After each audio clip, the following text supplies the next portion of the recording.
that brings you to... Dun dun dun! It doesn't matter what they said. Compartmentalize it. Doesn't matter. Because this is what happens regardless, right? You get to this stage, and you can see in the middle there's some green stuff. It's your synovial fluid.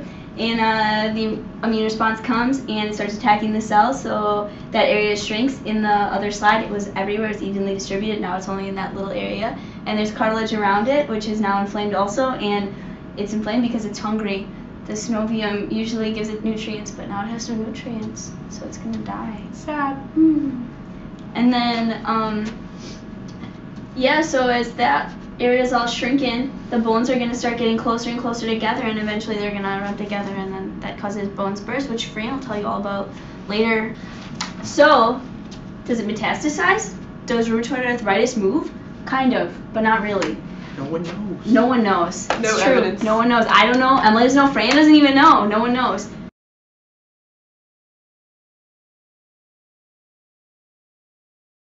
It obviously doesn't have to spread because, like, as in this picture, the one hip has arthritis and the other doesn't. So.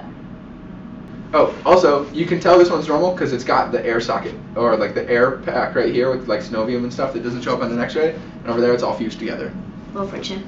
Moving on. Oh, so clinical diagnosis of arthritis. Like Emily said earlier, the only definite thing is inflammation and joint tenderness. But they're coming up with other treatments, new models, as they're studying the little tiny protein pathways of the disease. And this is brought about, or what this study has brought about, is something known as ACPA. It's an antigen that incorrectly identifies your body's own cells, like in the synovium and the cartilage and stuff like that, as foreign. It attacks them and causes them to die, which is what rheumatoid arthritis is. However, when they finally find this in the 85% of patients that they do, the disease is already onset enough that they can't do any preventative treatments.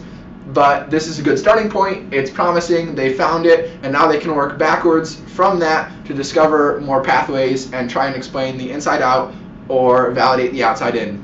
So, Sit up.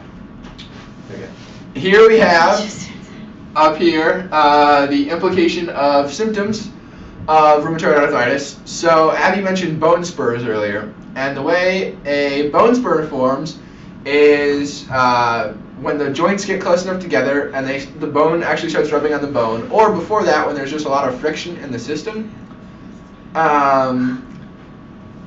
the bone like calcifies over itself because it can tell that, or the body can somehow sense that it needs more of a cushion. So the more friction there is there, the more of a bone spur forms, and obviously the more the bone spur actually forms, the more the bones rub together because they grow together or go towards each other. So it's like a exponential sort of growth sort of thing.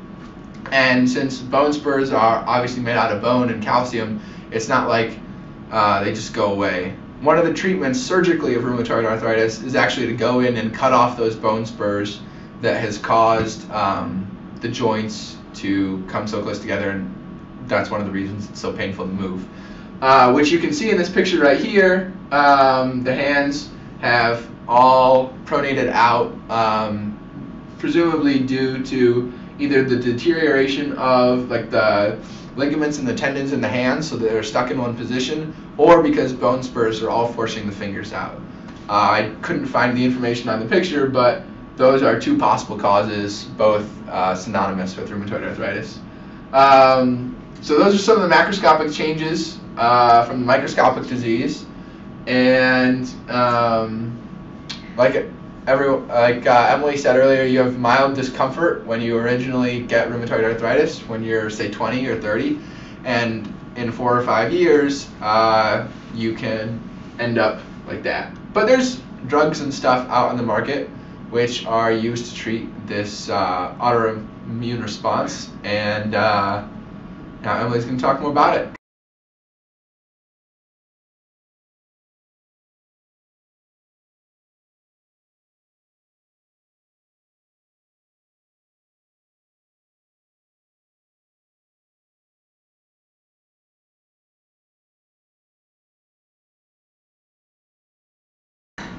So, for treatment of rheumatoid arthritis, there are two goals. You want to minimize your symptoms, and you want to prevent bone deformity and erosion. To minimize the symptoms, there's two types of drugs. You've got your analgesics, which are painkillers, and you have NSAIDs, which stands for non-steroidal anti-inflammatory drugs, and that improves your pain and stiffness. And then to reach your other goal of preventing bone deformity and erosion, you've got your DMARDs, which stands for disease-modifying and anti-rheumatic drugs.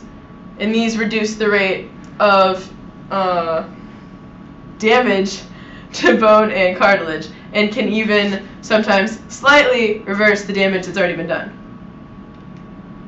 So, in the past, most sufferers were just treated with the NSAIDs, which helped with pain and stiffness, and then when the doctors noticed that there was actual, bone damage, oh, okay, now's time for you to get the special drugs that stop the bone damage. But no, more recently, doctors have come to recognize the fact that bone damage can occur even when it's not visible, and even when you can't feel it, but it's only slightly visible on x-rays. So now they've started giving sufferers of rheumatoid arthritis DMARDs much earlier in the onset, so hopefully prevent any bone damage at all. Methotrexate is the most helpful and advantageous drug to treat rheumatoid arthritis with. Unfortunately, side effects are it affects your liver enzyme activity, and it's also tetragenic, which means it causes abnormalities in the fetus, in the formation of the fetus. So if you're on methotrexate, you gotta also be on birth control. Oral contraceptives also decrease your risk of getting rheumatoid arthritis. Yes, they do. So maybe it balances out. The advantages of methotrexate is that patients use this for the longest in clinical studies that have been conducted, mostly just because it helps the most, and there's not as many awful side effects for the amount of helpfulness that it gives you. And then it also works well when used in a conjunction with a bunch of other drugs. So if you get a cocktail of drugs to help treat your rheumatoid arthritis, the main one is most likely going to be methotrexate, because when you combine a bunch of these drugs together, they don't become even more toxic to your body.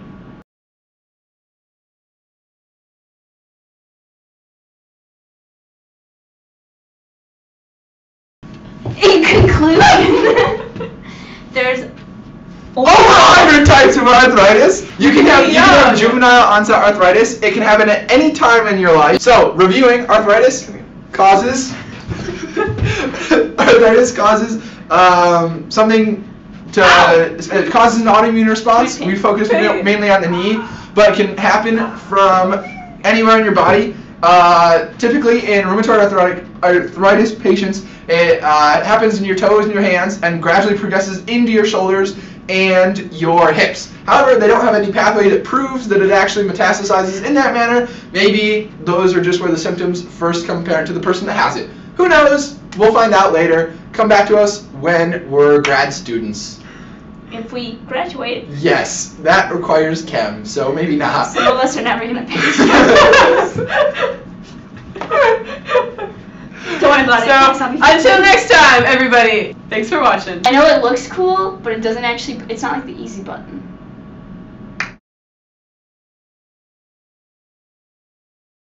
We're making... Identifies the cell surface antigens.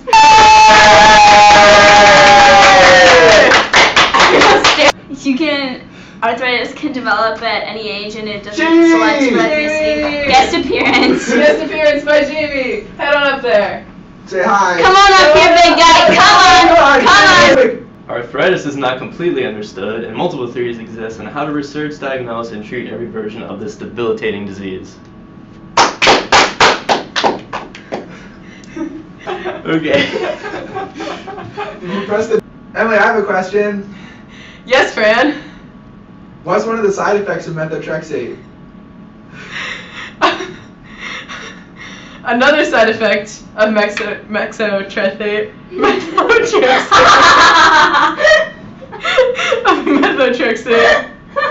that is not written on this slide is death. There are 3 main types of arthritis. Traumatic, osteogenic, and rheumatic, I think. Okay.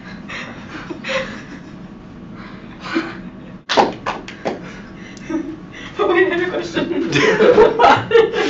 Yes, Emily. I don't know. What are the other 97 types of arthritis? Well, let's get started.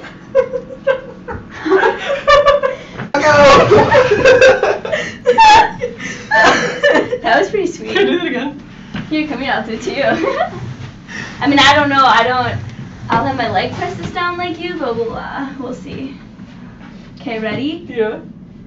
This is scary. What if I break something? You won't. It's fine. Oh no. Okay.